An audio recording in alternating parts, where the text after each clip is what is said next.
महाभारत काल में स्वयं भगवान श्री कृष्ण ने धर्मराज युधिष्ठिर को पापांकुशा एकादशी का महत्व बताया। भगवान श्री कृष्ण ने कहा कि यह एकादशी पापों का निरोध करती है, अर्थात पाप कर्मों से रक्षा करती है। इस एकादशी के व्रत से मनुष्य को अर्थ और मोक्ष की प्राप्ति होती है। इस व्रत के पुण्य प्रभाव से मनुष्य के संचित हुए पाप भी नष्ट हो जाते हैं। इस दिन श्रद्धा और भक्ति भाव से पूजा करके ब्राह्मणों को दान और दक्षिणा देनी चाहिए और इस दिन सिर्फ फलाहार ही किया जाता है। धर्मराज युधिष्ठिर ने भगवान श्री कृष्ण से कहा, हे मधुसूदन, अब आप कृपा करके आश्विन मास के शुक्ल पक्ष की पापांकुशा एकादशी व्रत का महात्म्य भी कहिए।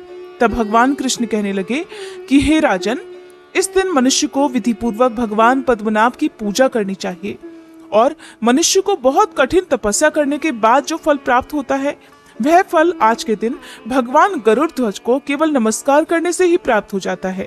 जो मनुष्य अज्ञानवश अनेकों पाप करते हैं लेकिन सच्चे मन से प्रायश्चित करके अगर भगवान श्री हरि से क्षमा याचना करते हैं तो वो कभी नरक में नहीं जाते। श्री हरि के नाम कीर्तन मात्र से ही संसार के सब तीर्थों के पुण्य का फल प्राप्त हो जाता है। जो मनुष्य वैष्णव होकर शिव की और शैव होकर विष्णु जी की निंदा करते हैं वे अवश्य ही नरक में जाते हैं। सहस्त्रों वाजपेयी और अश्वमेध यज्ञों से जो फल की प्राप्ति होती है वह पापांकुशा एकादशी व्रत के 16 भाग के बराबर भी नहीं होती। संसार में इस एकादशी के बराबर कोई भी पुण्यदायी व्रत नहीं। इसके बराबर पवित्र तीनों लोकों में कुछ भी नहीं। जब तक मनुष्य पद्मनाभ की एकादशी का व्रत नहीं करते हैं तब तक उनकी देह में पाप वास करते हैं। हे राजेंद्र, यह एकादशी स्वर्ग, मोक्ष, आरोग्यता, अन्न, धन और सभी प्रकार के सुख प्रदान करने वाली है। एकादशी व्रत के बराबर गंगा जी, गया जी, काशी, कुरुक्षेत्र और पुष्कर भी पुण्यवान नहीं है। हरिवासर और एकादशी का व्रत रखने से और इस दिन जागरण करने से सहज में ही वैकुंठ लोक की प्राप्ति हो जाती है। हे युधिष्ठिर, इस व्रत को रखने वाले भक्तों के 10 पीढ़ी माता के पक्ष के, 10 पीढ़ी पिता के पक्ष के, 10 पीढ़ी पत्नी के पक्ष के और 10 पीढ़ी मित्र के पक्ष के उद्धार हो जाते हैं।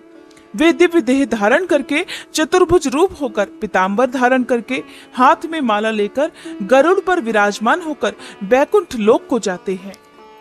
हे युधिष्ठिर, पूर्व समय में विंध्य पर्वत पर क्रोधन नामक एक बहेलिया रहता था। वह बड़ा क्रूर और हिंसक था। उसका सारा ही जीवन हिंसा, लूटपाट, मद्यपान और गलत संगति करते हुए पाप कर्मों में बीता। जब उसका अंतिम समय आया तब यमराज के दूत बहेलिये को लेने के लिए आए और यमदूत ने बहेलिये से कहा कि कल तुम्हारे जीवन का अंतिम दिन है, हम तुम्हें कल लेने के लिए आएंगे। ये बात सुनकर बहेलिया बहुत भयभीत हो गया और वह भयभीत अवस्था में ही महर्षि अंगिरा के आश्रम में जा पहुंचा। वहां महर्षि अंगिरा ध्यानस्थ थे। वह महर्षि अंगिरा के चरणों में गिरकर प्रार्थना करने लगा कि हे ऋषिवर, मैंने जीवन भर पाप कर्म ही किए हैं। कृपा करके मुझे कोई ऐसा उपाय बताइए जिससे मेरे सारे पाप नष्ट हो जाएं और मुझे मोक्ष की प्राप्ति भी हो जाए। इस प्रकार उसके विनम्र निवेदन करने पर महर्षि अंगिरा ने उसे आश्विन मास के शुक्ल पक्ष की पापांकुशा एकादशी का विधि पूर्वक व्रत रखने के लिए कहा। महर्षि अंगिरा के कहे अनुसार उस बहेलिये ने फिर इस व्रत को धारण किया। द्वादशी तिथि के दिन अपनी सामर्थ्य के अनुसार उसने ब्राह्मणों को भोजन कराया और उसके बाद खुद भोजन ग्रहण किया। इस व्रत के पुण्य प्रभाव से वह बहेलिया हर प्रकार के पापों से मुक्त होकर अंत में वैकुंठ लोक को गया। पापांकुशा एकादशी के दिन प्रातःकाल जल्दी उठकर स्नानादि नित्य कर्मों से निवृत्त होकर व्रती को व्रत रखने का संकल्प लेना चाहिए। अगर महिलाएं या कन्या इस व्रत को रखती हैं तो उन्हें ध्यान रखना है कि सिर से स्नान आज के दिन नहीं किया जाता है। संकल्प लेने के बाद अगर हो सके तो कलश की स्थापना करके उस पर भगवान विष्णु के स्वरूप भगवान पद्मनाभ की प्रतिमा या तस्वीर रखें। अगर प्रतिमा या तस्वीर ना हो तो आप ऐसे में भगवान कृष्ण की पूजा भी आज के दिन आप कर सकते हैं। प्रतिमा को पंचामृत से स्नान करवाकर चंदन से तिलक कर नैवेद्य अर्पित किए जाते हैं, फल फूल अर्पित किए जाते हैं, धूप दीपक जलाकर आरती की जाती है। अगर आप खुद से ये पूजा नहीं कर सकते तो किसी योग्य विद्वान या ब्राह्मण देवता से भी पूजन करवा सकते हैं। सुबह के समय विष्णु सहस्त्र नाम स्तोत्र का पाठ पढ़ना या सुनना चाहिए। फिर व्रत की कथा पढ़ी और सुनी जाती है। सबसे अंत में भोग लगाकर, जिसमें तुलसी दल और जल अनिवार्य रूप से रखे जाते हैं।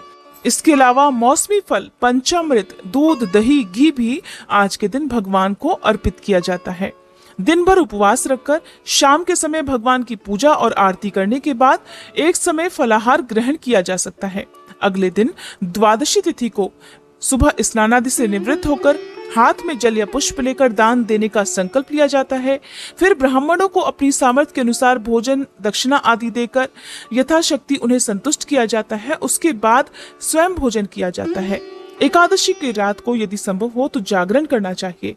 इस दिन हर प्रकार के दुर्व्यसनों से, हर प्रकार के पाप, बुरे कर्म, निंदा आदि से, हर प्रकार के नशे इत्यादि से दूर रहना चाहिए। भगवान में ध्यान लगाना चाहिए।